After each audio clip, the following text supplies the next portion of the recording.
चलिए आज एक ऐसे इंसान की कहानी जानते हैं जिसके सिर्फ एक कदम ने, आप यकीन नहीं करेंगे, पूरे इतिहास का रुख ही मोड़ दिया। जी हाँ, ये कहानी है मंगल पांडे की, एक ऐसे शख्स की जिसकी बगावत एक बहुत बड़े साम्राज्य के लिए एक बहुत बड़ा खतरा बन गई।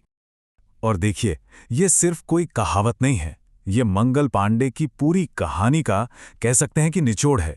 उनका बस एक एक्शन, वो उस सूखी लकड़ी में एक छोटी सी चिंगारी जैसा था, जो न जाने कितने दशकों से जमा हो रही थी, और फिर उसी चिंगारी ने एक ऐसी भयानक आग को जन्म दिया जिसे बुझाना नामुमकिन हो गया। ये सोचने वाली बात है ना कि आखिर एक अकेला सिपाही, उसका विरोध पूरे साम्राज्य के लिए इतना बड़ा खतरा कैसे बन सकता है। तो बस आज हम इसी सवाल का जवाब ढूंढने वाले हैं। हम देखेंगे कि कैसे एक बिल्कुल साधारण से सिपाही के अंदर की आग ने इतनी बड़ी ब्रिटिश हुकूमत की जड़ें हिलाकर रख दी। तो चलिए इस कहानी को जरा शुरू से समझते हैं।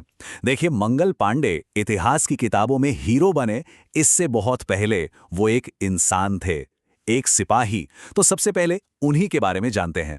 तो कौन थे आखिर ये मंगल पांडे? देखिए, उनका जन्म हुआ था उत्तर प्रदेश के गांव में, और सिर्फ 22 साल की उम्र में उन्होंने ब्रिटिश ईस्ट इंडिया कंपनी की बंगाल आर्मी ज्वाइन कर ली एक सिपाही के तौर पर। वो हिस्सा बने 34th बंगाल नेटिव इन्फेंट्री का, जो आपको बता दूं उस जमाने की सबसे इज्जतदार, सबसे जानी मानी रेजिमेंट्स में से एक थी।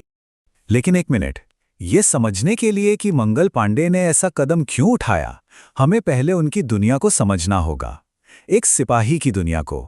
तो ये जो सिपाही शब्द है ना, ये असल में फारसी से आया है। इसका सीधा सा मतलब है सैनिक।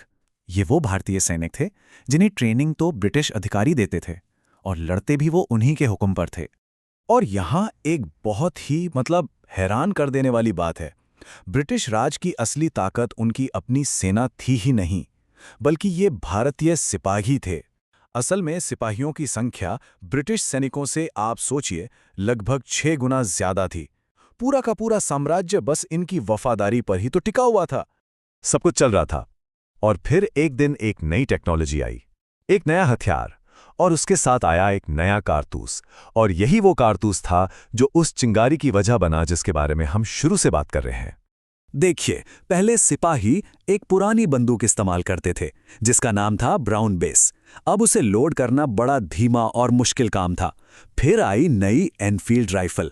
ये तो बहुत तेज थी, निशाना भी पक्का था, लेकिन इसे लोड करने का तरीका बिल्कुल अलग था।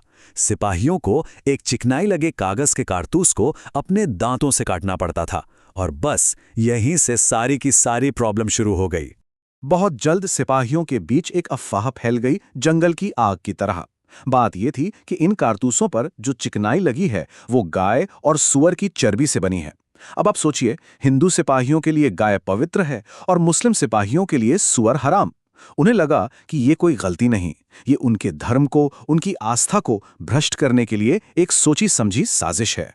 और इसी गुस्से, डर और शक के माहौल में वो दिन आया, 29 मार्च 1857। बैरकपुर छावनी में मंगल पांडे ने एक ऐसा कदम उठाया जो इतिहास में हमेशा हमेशा के लिए दर्ज हो गया। हुआ ये कि उस दिन दोपहर में मंगल पांडे को पता चला कि वही विवाद वाले कारतूस उनकी रेजिमेंट में भी आ चुके हैं। बस शाम के 4 बजे वो अपनी बंदूक लेकर परेड ग्राउंड पर आ गए और अपने साथी सिपाहियों से बगावत करने के लिए कहने लगे। जब ब्रिटिश अफसरों ने उन्हें रोकने की कोशिश की तो उन्होंने उन पर हमला कर दिया। पर सबसे इम्पॉर्टेंट बात यह थी कि जब एक ब्रिटिश अफसर ने बाकी भारतीय सिपाहियों को मंगल पांडे को पकड़ने का हुक्म दिया तो उन्होंने साफ मना कर दिया।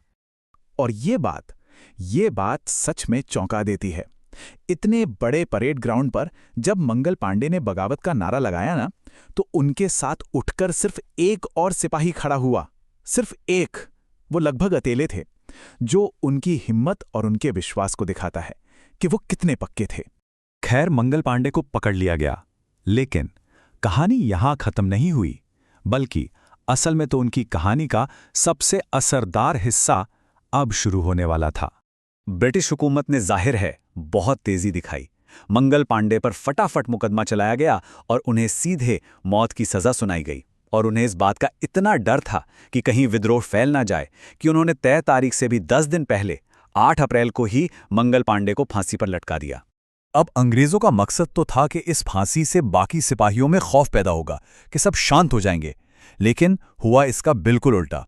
मंगल पांडे की मौत कोई चेतावनी नहीं बनी, बल्कि वो एक प्रेरणा बन गई, एक नारा बन गई। हुआ ये कि मंगल पांडे की मौत ने उन्हें एक शहीद का दर्जा दे दिया। वो अब सिर्फ एक बागी सिपाही नहीं रहे, वो एक सिंबल बन गए, अन्याय के खिलाफ आवाज उठाने का सिंबल, अपने धर्म और सम्मान के लिए लड़ने का सिंबल।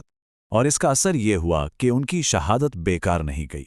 उनकी फांसी की खबर जैसे जंगल में आग लगती है ना, वैसे ही पूरे उत्तर भारत में फैल गई। मेरठ से लेकर दिल्ली तक जगह जगह सिपाहियों ने बगावत कर दी, और यहीं से शुरुआत हुई 1857 की उस महान क्रांति की, जिसे हम भारत का पहला स्वतंत्रता संग्राम भी कहते हैं। तो आखिर में सवाल यही रह जाता है कि मंगल पांडे को कैसे याद किया जाए। एक साम्राज्य की नज़र से देखें तो वो एक बागी थे, एक मुजरिम, लेकिन एक देश जो आज़ादी के लिए जाग रहा था, उसकी नज़र में वो एक हीरो थे, पहले शहीद थे। शायद इतिहास में किसी की भी जगह इस बात से तय होती है कि कहानी सुना कौन रहा है। ये एक ऐसा सवाल है जिस पर सोचना बनता है।